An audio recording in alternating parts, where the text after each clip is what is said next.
Повторный удар по столице, экстренное обращение Зеленского, Киев и область под прицелом. Путин готов объявить о победе, Генштаб готов закончить войну, заявление о скором финале, кошмаре и позоре. РФ заявила о полном продвижении, Москва при этом готова и к новой войне, где и когда и на каких условиях. Отход с позиции «Новый флаг», большие потери территорий на фронте, детали. Миллиарды за полное согласие. Венгрия пошла на условия ЕС. Евро польются рекой. Мадер готов к защите венгерскоязычного населения Украины. Просим на выход. Немцы могут лишиться работы из-за войск США. Почему? Решение Трампа по Ирану. Главный враг армии РФ. Путин грозит Пашиняну повторением судьбы Украины. Европа готовится к нашествию, а Повалий бросают за решетку. Об этом и не только, досмотрите. Друзья, всем привет! Это «Время Прядко». Коротко, четко и по делу о том, о чем говорят в мире. 30 мая на календаре. Многие из вас регулярно смотрят канал, но до сих пор не подписались на него. Ситуацию можно изменить и улучшить. К тому же бесплатный способ поддержки – нажать кнопку подписки, а потом еще и колокольчик, чтобы не пропускать уведомлений и новых выпусков. Всем, кто со мной ежедневно и столько лет, спасибо за поддержку, и я начинаю.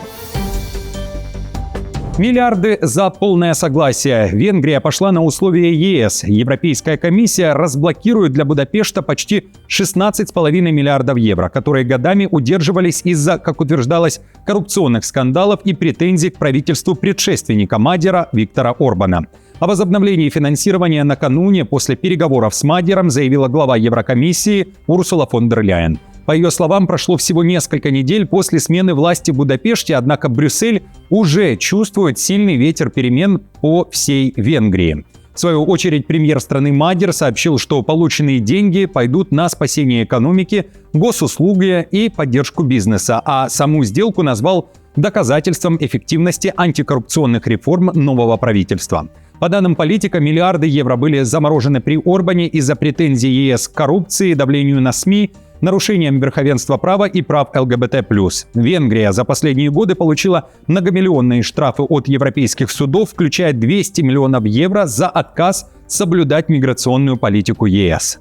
Они также дали мандат, помимо прочего, вернуть эти деньги домой и, наконец, перезапустить венгерскую экономику. Экономику, которая уже много лет не может расти. Уже 4 года. Экономику, где была зафиксирована самая высокая инфляция в Европе. И где мы каждый день боремся за то, чтобы не допустить краха государственных услуг.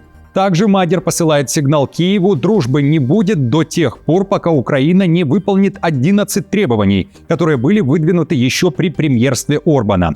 Для Будапешта важно, говорит Мадер, чтобы венгры, проживающие в Украине, могли свободно говорить на родном языке не только в повседневной жизни, но и в школах, органах местного самоуправления. Стороны уже провели несколько раундов технических переговоров, и следующим шагом должна стать встреча министров иностранных дел, подытожил глава венгерского правительства. Двойной удар и неожиданный поворот в истории с первой беспрецедентной атакой по жилому дому в румынском Галаце. Президент Румынии Никушор Дан заявил, что беспилотник изменил траекторию после того, как был сбит украинской системой ПВО и над украинской территорией. По его словам, именно после перехвата дрон отклонился от курса и нарушил воздушное пространство страны-члена НАТО. Во время визита к поврежденному дому президента встретили криками в отставку и громким свистом. Несмотря на это, Дан возложил ответственность за инцидент на Россию и сообщил о планах усилить румынскую ПВО при поддержке НАТО. Следствие считает, что беспилотник все-таки российский и нес не менее 30 килограммов взрывчатки. Румыния в ответ закрывает генконсульство РФ после инцидента с этим БПЛА. По мере прохождения над территорией Украины часть из них была сбита, а один из них, вероятно сбитый над городом Рени, изменил траекторию и направился в сторону Галаца. Его сбили кинетически, его сбили. Путин накануне заявил, что узнал о беспилотнике спустя 17 часов после происшествия и потребовал показать обломки, чтобы иметь возможность доказать, что БПЛА российские. В то же время Зеленский заявил, что провел переговоры с Даном и пообещал: Киев готов отправить дополнительную помощь Румынии. Заявление румынского президента о работе украинской ПВО Зеленский не упомянул. Мы договорились с президентом Никушуром, что Украина поддержит Румынию в этой ситуации, и наши команды, наши военные, наши специалисты поработают над тем, чтобы усилить защиту неба. Поддерживая друг друга сейчас, мы делаем сильнее наши общие позиции. Это очень важно. Беспомощность и безответственность Европы по отношению к России демонстрируется в полной мере. Так об атаке дроном пишет издание The Telegraph. Автор указывает на то, что европейские лидеры осуждают Москву за подобные инциденты, при этом налицо двойные стандарты Европы. Пока Брюссель принимает новые санкции и говорит о солидарности с Киевом, ряд стран ЕС продолжает закупать российские энергоносители на миллиарды евро, говорится в публикации. И здесь возникает главный парадокс. Далее цитата. Румыния не была запланированной целью российского дрона. Вторая проблема заключается в том, что Европа, несмотря на 20 пакетов санкций и регулярные заявления о возмущении и солидарности, продолжает оставаться крупнейшим иностранным спонсором кремлевской военной машины. Тысячи людей могут остаться без работы. Экономический шок в Германии. Страна готовится к финансовому удару из-за вывода американских войск. Об этом говорится в исследовании экономического центра ЗЭВ и Кёльнского университета, пишет Deutsche Welle. Напомню, в мае США объявили о выводе 5000 военных из Германии. Позже Дональд Трамп заявил, что сокращение контингента может продолжиться. Эксперты сравнили ситуацию с 90-ми годами, когда после окончания Холодной войны Германию покинули около 200 тысяч американских солдат. Тогда вокруг американских баз начался экономический спад, бизнес терял клиентов, а регионы – доходы и рабочие места. Сейчас исследователи прогнозируют, на каждых 2 американских военных, которые вернутся домой, Германия может потерять 1 рабочее место. Авторы исследования пишут: последствия вывода войск оказались куда шире, чем просто сокращение на американских военных базах. Около 61% утраченных рабочих мест пришлось на предприятия в регионах. Существенные потери доходов были связаны с исчезновением потребительских расходов американских военнослужащих и членов их семей. 5 условий Ирану от США. Трамп снова озвучивает требования. Тегеран должен навсегда отказаться от ядерного оружия, немедленно открыть Ормузский пролив для свободного судоходства, ликвидировать все оставшиеся морские мины, а также согласиться на отсутствие каких-либо денежных выплат до дальнейшего уведомления. По словам Трампа, по ряду других, менее значимых вопросов договоренности уже достигнуты. Этот текст появился перед тем, как сам Трамп анонсировал принятие окончательного решения по войне на Ближнем Востоке. Кроме того, он потребовал от Ирана заняться совместной работой по извлечению уничтоженных запасов обогащенного урана. Цитата. «Будет извлечен Соединенными Штатами, которые, как согласовано, являются единственной страной наряду с Китаем, обладающей техническими возможностями для выполнения такой задачи в тесной координации и взаимодействии с Исламской Республикой Иран, а также с Международным агентством по атомной энергии, и будет уничтожен». Трамп все же провел совещание, но решение так и не принял, пишет New York Times. В то же время агентство Фарс, ссылаясь на источники, знакомые с ходом переговоров между Вашингтоном и Тегераном, опубликовало ключевые детали иранской версии проекта соглашения. В реальном тексте есть ключевой, но игнорируемый Трампом пункт, утверждают источники. Это немедленная разблокировка 12 миллиардов долларов замороженных активов Ирана, без которой Тегеран не перейдет к следующим этапам переговоров. Вопросы санкций и ядерной программы будут обсуждаться только после частичной разморозки активов и прекращения огня в Ливане, сказано в документе. Также Фарс пишет, что в соглашении нет пунктов об обязательстве Тегерана открыть Ормузский пролив без взимания сборов. Путин готов объявить о победе, ведь цели России и Генштаба РФ, как он считает, практически достигнуты, а поэтому война идет к завершению. Второе заявление о скором финале войны за месяц прозвучало накануне вечером. А буквально 10 мая Путин говорил фактически то же самое и вот вновь повторил, находясь с визитом в Астане. Причина, как он утверждает, продвижение РФ по всем фронтам. А что касается моего заявления о том, что, на мой взгляд, дело идет к завершению, я сделал это заявление не просто так, а исходя из анализа ситуации на поле боя. А там наши войска наступают по всем направлениям. Ну, вы же видите, каждый Божий день. Кроме того, Путин заявил о позоре и кошмаре, уверяет, что только так может отреагировать на то, что показывает не российское телевидение, а западное. Ведь там, как он считает, умалчивают о том, что происходит на самом деле на линии фронта и кто стоит за какими ударами. Позор и кошмар. В то же время Россия готова к большой войне и одновременно не собирается ее провоцировать. Об этом также заявил Путин. Он уверяет, что Москва не собирается нападать на страны ЕС или НАТО, но готова стереть всех в пыль. Как вы сказали, у них есть средства, чтобы сравнять с землей российские базы ПВО. Да, российские базы.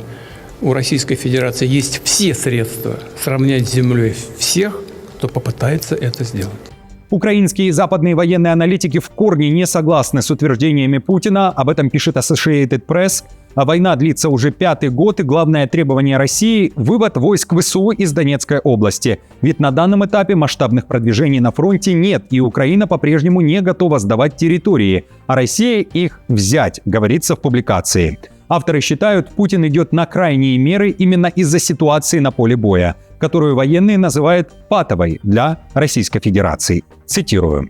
Столкнувшись с патовой ситуацией на поле боя в Украине и растущей усталостью от войны среди россиян, президент Владимир Путин, похоже, готов изменить нарратив вокруг конфликта. По всей видимости, он намерен резко усилить российские воздушные атаки на украинскую столицу в надежде, что это укрепит его падающие рейтинги внутри страны и убедит все более пессимистично настроенную аудиторию дома, что Москва побеждает в войне, которая уже вступила в 5-й год. Одновременно с тем, как Россия заявляет о продвижении и взятии под свой контроль населенных пунктов на Донбассе, Украина отвечает опровержениями. Генштаб ВСУ при этом уверяет, на определенных участках фронта российские войска отступили. О продвижении ВСУ и больших потерях территории силами ВС РФ на данном этапе войны пишет и мониторинговый канал Deep State. Там подчеркивают, что ВСУ вернули под украинский флаг площадь, практически соизмеримую площади 2 Авдеевок в Донецкой области. Это город, бои за которые шли с 2014 года. Силы обороны Украины освободили территорию вблизи Новоселовки, а также проводят зачистки от противника вблизи Воронного,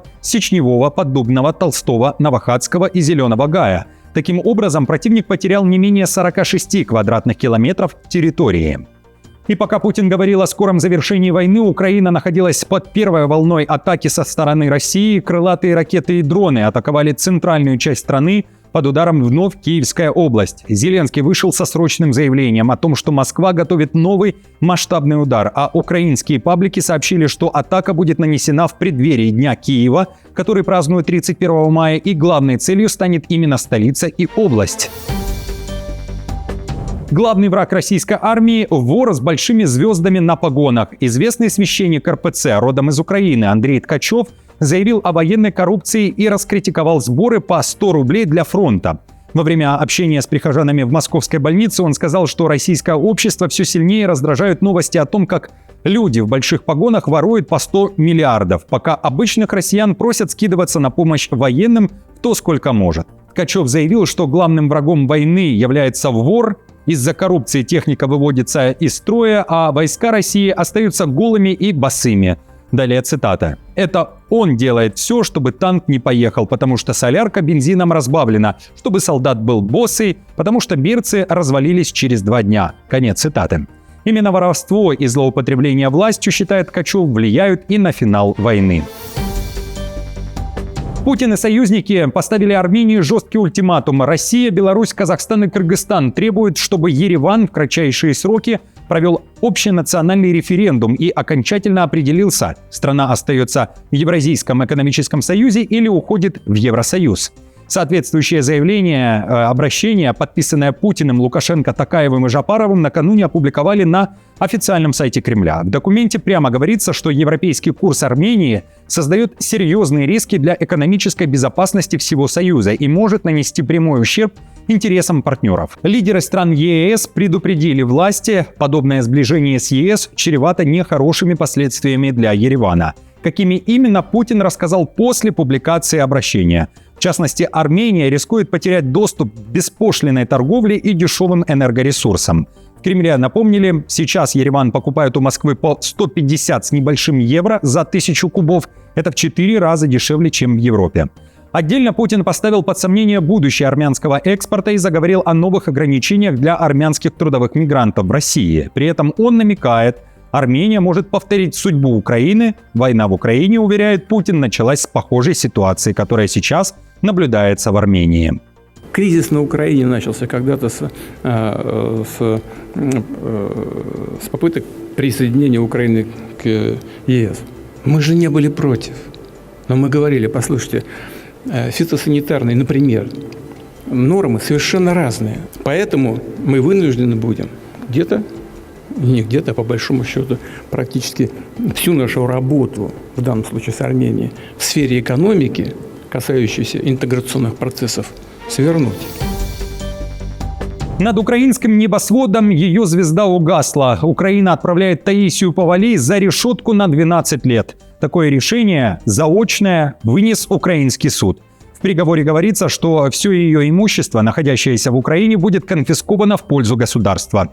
Также государству переданы имущественные права на ее музыкальные произведения. Об этом сообщили в Генпрокуратуре. По данным следствия, после 2014 года артистка переехала в Россию и, далее цитата, активно поддерживала страну-агрессора Россию, участвовала в пропагандистских мероприятиях, оправдывала войну против Украины и распространяла антиукраинские нарративы. А в 2023 году Повалий получила гражданство РФ.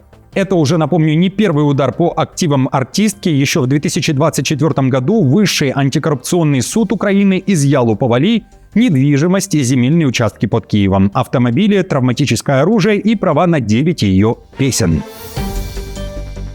Европе грозит новое нашествие. В этот раз угрожает армия комаров. Ученые предупреждают, смертельно опасный вирус чикунгунья может закрепиться в Германии и Великобритании. Под угрозой также северо-восток США. Причина – изменение климата. Более теплая погода помогает комарам продвигаться все дальше на север. Особую тревогу вызывает азиатский тигровый комар. Этот вид способен выживать в более умеренном климате, а потепление помогает ему закрепляться в регионах, которые раньше были слишком холодными.